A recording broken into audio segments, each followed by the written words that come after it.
And President William Ruto has directed all learners to report to their respective senior schools by tomorrow morning, regardless of whether they have paid school fees or have the required school uniforms or not.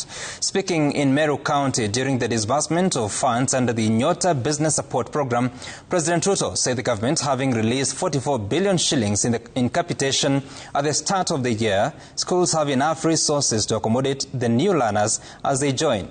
The Ministry of Education has at the same time warned school heads that a strict action will be taken against those who fail to comply with the directive, as Emmanuel Toh now reports. The president has finally broken his silence amid a growing public outcry from parents struggling with school fees and the cost of uniforms as schools admit grade 10 learners under CBE. In a firm directive, he has ordered all chiefs and their assistants to take charge on the ground and ensure every learner reports to their respective schools by Friday morning. I am directing that no child should remain at home because they do not have school fees. Every child, wawe na school fees, wasiwe na school fees. Wawe na uniform, wasiwe na uniform.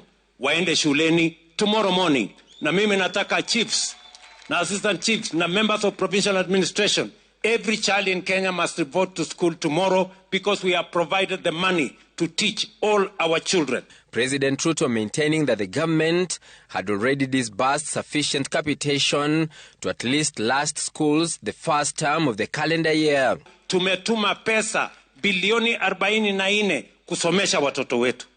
In any case, there is sufficient money for teachers, for our children to be taught in the first term. The president, who addressed rallies in Makutano in Meru County, adding that students transitioning to grade 10 should be allowed to report to school in the same uniforms they wore in junior school. Kama mtoto ako na uniform ya JSS, hiyo uniform ya JSS anaweza kwenda kutumia kwa secondary school, akingojea mzazi wako apate pesa ya kununua uniform ya secondary school.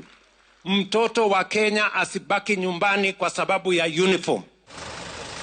In a quick rejoinder, Education CS Migoso Gamba outlined how the president's directive will be implemented. Senior school principals shall optimize the use of the capitation funds that were disbursed to schools on the 2nd of January 2026, while permitting parents and guardians the necessary flexibility in paying their household contributions.